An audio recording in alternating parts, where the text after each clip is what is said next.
देखा है जिससे आपने 10 रुपए मांगे हो और उन्होंने 100 रुपए निकाल कर आपको दे दिए?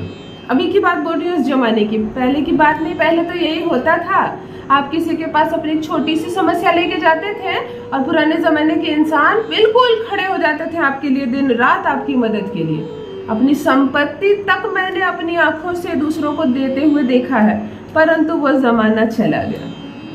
हाँ, वो जमाना चला गया, वो लोग भी चले गए। अब नहीं है ऐसे अच्छे लोग जो आप रुपया मांगे तो आपको 10 दे दे और 10 मांगे तो 100 दे दे। छोड़ दीजिए उन बातों को। अब वो जमाना है कि आप 10 रुपए मांगेंगे तो एक तो वो आपको देगा भी नहीं, और शायद अपनी चालाकी ये लगा दे कि आप जब जाने लगे तो वही आपसे 10 रुपए और मांग ले, क्योंकि फिर भविष्य में आप मुड़कर उनसे पैसे ना मांगे। अभी ये जमाना चल रहा है, खरी बात है, बुरे मानने की कोई बात ही नहीं है। अभी यही जमाना चल रहा है, और बात मित्रों की और जान पहचान वालों की नहीं, बात परिवार वालों की भी कर रही हूँ। यदि अपने परिवार में भी बार बार धन मांगना प्रारंभ कर देना किसी से, तो एक तो फिर वो इनकार शुरू कर देंगे, ऊपर से फिर आपसे पीछा छुड़ाना लगेंगे, और पीछा भी ना छुड़ाने का उन्हें मौका मिले तो वही आपसे मांगने लगेंगे, ताकि आप स्वयं भूल जाए उनका दरवाजा। सत्य है ना? सत्य लगे तो लिखिएगा जरूर।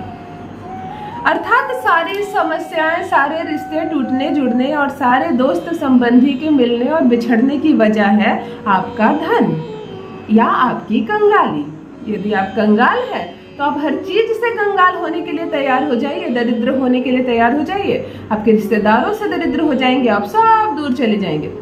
कोई अपने शादी विवाह भी कोई करेगा ना अपने घर में तो आपको नहीं बुलाएगा, फिर उससे कौन बुलाता है? बड़ी मुश्किल से उससे पीछा छूटा।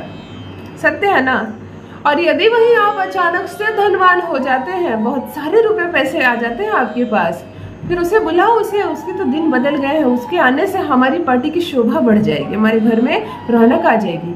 उसे बुलाओ, भविष्य में हमें उसकी आवश्यकता हो सकती है। बहुत अमीर आदमी है, अमीर आप नहीं है, वो धन जो है उसकी चमक आपके चेहरे को चमकीला बना रही है। यही सत्य है इस संसार में। अभी मनुष्य रिश्तेदारों से, नातेदारों से, मित्रों से भी सर्वोपरि कोई चीज हो गई है तो वह धन हो गई है। तो आपका कर्तव्य है कि इस संसार में अपने बच्चों के लिए, अपनी पत्नी के लिए, अपने घर परिवार के लिए, अपने माता पिता के लिए जितना हो सके आप धन कमाएं।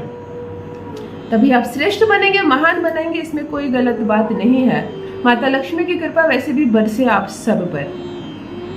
परंतु धन कमाने के लिए कभी किसी गलत राह को ना चुने, कभी कोई अनैतिक कार्य ना करें, और परमात्मा का कदम ना छोड़े, उनके चरण पकड़े रहिए। संसार में किसी के चरणों में आपको अपना सर नहीं रखना होगा। धन एक ऐसी चीज है जो अचानक से आने लगती है, और आने लगती है तो इतनी आने लगती है, परंतु कहाँ से आने लगेगी आपको माध्यम पता हो तब ना। कुछ मनुष्य को इसी जीवन काल में खजाने का पता मालूम चल जाता है, अर्थात खजाने तक पहुंचने वाला रास्ता, अर्थात परमात्मा से, प्रभु से मिलन का रास्ता पता चल जाता है। वो समृद्धि की ओर चल पड़ता है, सफलता पे सफलता पाता है, और इसी संसार में वो 2 रुपए के आदमी से करोड़ रुपए का आदमी बन जाता है। फिर वही कुछ ऐसे अनभिज्ञ हैं जिन्होंने अच्छी पढ़ाई लिखाई की है, मध्यम वर्गीय परिवार में जन्म लिए हैं और वहीं पल रहे हैं। कितना भी मेहनत कर रहे हैं, किस्मत का ताला नहीं खुलता, और खुल भी नहीं पाएगा, देख के लग रहा है। तो चलिए आज एक ऐसा दुर्लभ प्रयोग बताने जा रही हूँ। यह मैं नहीं बता रही, प्राचीन शास्त्रों से लिया गया एक दिव्य उपाय, एक खजाने से एक कीमती सा मोती आपके साथ शेयर कर रही हूँ।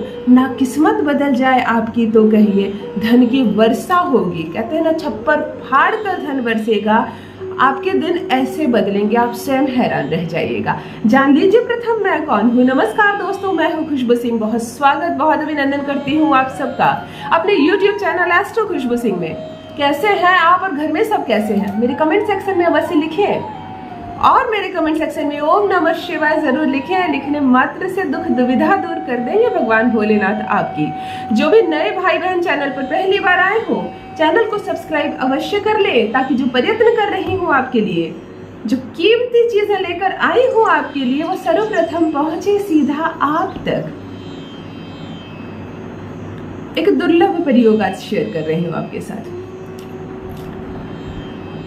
आंख का जो पौधा होता है, अकवन का जो पौधा होता है, कई रंगों में आंख आते हैं, नीले आते हैं, लाल आते हैं, सफेद आते हैं। मुमकिन हो तो सफेद आंख के पेड़ को फाइंड आउट कर लीजिए कहाँ पर है, देख लीजिए। नामुमकिन हो, अगर आपके आसपास लाल आंख है, नीले वाला आंख का पौधा है, आंकड़े का पौधा, तो वो भी देख समझ कर रखिए। घर में नहीं होते ये पौधे, हमेशा खुले स्थान पर साइड में ऐसे होते हैं, पर होते हैं। इसके फूल बड़े आसानी से प्राप्त होते हैं, सोमवार को मंदिर के बाहर भी मिलते हैं। प्रयोग दुर्लभ है, अच्छे से समझ लीजिए। और यह प्रयोग केवल आप पर कार्य नहीं करेगा। यदि आप किसी को दुख दुविधा में, संकट में देख रहे हैं, हम अपने घर में भी चर्चा करते हैं ना, किसी के लिए बेचारा इतना परिश्रम करता है, उसकी किस्मत खराब है, आज तक वो बस 2 टके का काम ही कर पा रहा है, वो कभी बढ़ नहीं सकेगा, परंतु वो बहुत परिश्रमी है। ऐसे जब दया आए किसी पर, ऐसी मित्रता भाव जागे आपके लिए, तो आप उसे भी यह प्रयोग अवश्य बताएं, उसके साथ भी साझा करें और अपने भाग्य को भी बदलें और उसे भी सहयोग करें। मंगलवार या बुधवार, दोनों दिन में से किसी भी दिन कर सकते हैं। इसका संबंध मंगल से भी है और बुध से भी। एक अद्भुत बात बताती हूँ, बहुत लोगों को मालूम होगी, जिन्हें नहीं मालूम है। आंख का जो पेड़ होता है, उसकी जो जड़ होती है, जब जो पेड़ उखाड़ा जाए तो ध्यान से देखिएगा, मैक्सिमम आंख के पेड़ के जड़ में भगवान गणपति जी की मूर्ति बन जाती है। ऑटोमेटिक, किसी ने छील काट कर नहीं बनाया उस लकड़ी को, ऑटोमेटिक भगवान गणपति जी की मूर्ति बनी रहती है। बहुत लोग इसे काट के सुरक्षित अपने घर में रखते हैं और रखना भी चाहिए, बहुत समृद्धि आती है। सफेद आंख के जड़ के यदि गणपति जी आपको मिल जाते हैं तो बिल्कुल आप सोचिए कि आपको खजाना मिल गया, ले आइए घर। खैर अभी आपको इस उपाय में नहीं लाना। बुधवार के दिन आपको घर से मीठा दूध ले लेना है। मीठा दूध, प्लेन ठंडी दूध में थोड़ी सी चीनी या शक्कर मिलाकर मीठा कर लें। भगवान गणपति जी को नमन करें और उन्हें शिशु रूप में देखें, बच्चे के रूप में। पुरुष भी कर सकते हैं, महिला भी कर सकती है। महिला सफाई का ध्यान रखें, पीरियड्स वाले दिनों में ना करें। पुरुष स्नान करें, स्वच्छ सफेद कपड़े पहने, हरे कपड़े पहने, काला कपड़ा ना पहन दे। बुधवार के दिन आप आंख के पेड़ के पास जाइए, श्वेत आंख के पेड़ के नीचे। आपको पता नहीं है उनके जड़ में गणपति जी है या नहीं, परंतु भगवान गणपति जी को नमन कीजिए, उन्हें शिशु रूप में देखिए, किसी बच्चे के रूप में देखिए और ये मीठा दूध उसकी जड़ में अर्पण कीजिए। कहिए उनसे कि आप ये भोजन स्वीकार कीजिए। बच्चा है, बच्चे को दूध चाहिए होता है, मीठा दूध। आप भगवान गणपति जी को अपना बच्चा समझकर उन्हें दूध अर्पण करें और इतनी मात्रा में करें जैसे हम अपने बच्चे को कैसे इतना देते हैं कि उसका पेट भर जाए। 1 चम्मच दे के नहीं आना आपको, फिर आपको भी 1 चम्मच ही मिलेगा। कंजूसी ना करें, कम से कम 50 ml 50 ग्राम दूध अवश्य लें, ताकि किसी छोटे शिशु का पेट भर सके। इस अच्छी भावना के साथ, इस भगवान भोलेनाथ के बच्चे हैं वो, तो समझ जाइए हमें ज़्यादा खुशी कब होती है, जब हमारा कोई हालचाल पूछता है, हमें सुंदर बोलता है, या हमारे बच्चे को थोड़ा सा प्यार करके जाता है। कोई बच्चे को यदि कोई दुलार करके जाता है, कोई उसकी तबीयत पूछता है, तो हमें ज़्यादा प्रसन्नता होती है। तो वो तो भगवान शंकर और माता पार्वती के लल्ला है। आप भगवान गणेश को बिल्कुल अपना बच्चा समझकर उन्हें दूध अर्पण कीजिए, उन्हें दूध स्वीकार करने की आग्रह कीजिए। अपने धन से जुड़ी समस्त समस्या बताइए, हे प्रभु मेरी दरिद्रता दूर कीजिए, मेरे भाग्य का ताला खोलिए। मैं अत्यंत परिश्रम करता हूँ परंतु 2 मुट्ठी भी धन नहीं कमा सकता। ये बाधा उनसे कहिए। जड़ में साक्षात गणपति जी बैठे होते हैं, ऑटोमेटिक बनते हैं। ये भगवान शिव को आँख का जो फूल है वो चढ़ता है, वो अति प्रिय है, अकवन का फूल, और उसके जड़ में गणपति जी बैठकर तपस्या करते रहते हैं, भगवान शिव को प्रसन्न करते रहते हैं। आप वहाँ पर उन्हें दूध की भेंट दें, अपनी समस्या कहें और उसी पेड़ से आँख के फूल को तोड़ लें। 2 फूल ही तोड़े, ज़्यादा तोड़ने की आवश्यकता नहीं, 5 तोड़ सकते हैं, ना मिले तो 1 भी तोड़ सकते हैं। आँख के पुष्प को तोड़कर आप अपने घर ना चले जाएं, आप नियर जो भी हनुमान जी का मंदिर है वहाँ जाएं। वो भी रुद्र रूपधारी है, वो भगवान शिव के ही रूप है।